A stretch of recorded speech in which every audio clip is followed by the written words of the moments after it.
Make butter with me while I tell you about my surgery.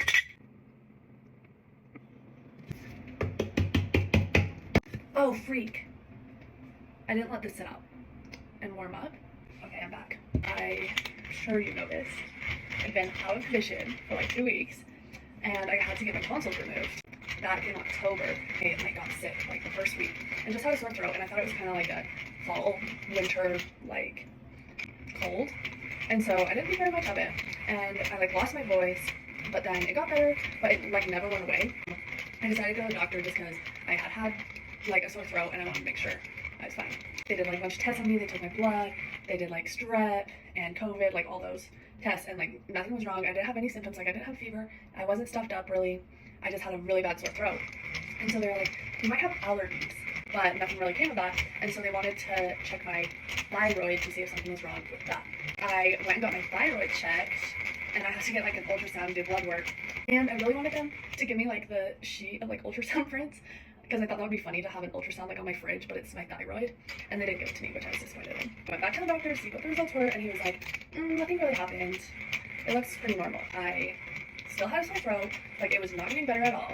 So I went to a different doctor this time, and she like pulled up my ultrasound. She's like, well, there is something on your thyroid.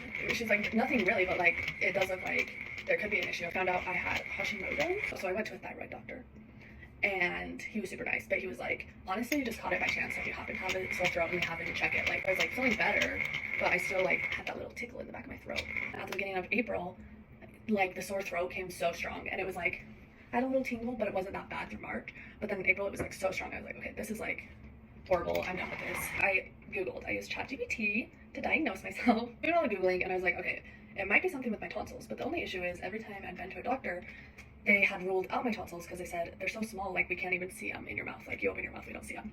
I'm like, thank you, I'm so skinny. I went to the doctor and he looked at my tonsils and he said, yes, you can't really see them just by looking, but with his little glasses tool, he could see that there was an issue. He was like, yeah, honestly, just because it's been so long and I can tell there's like issues with your tonsils, I would recommend removing them.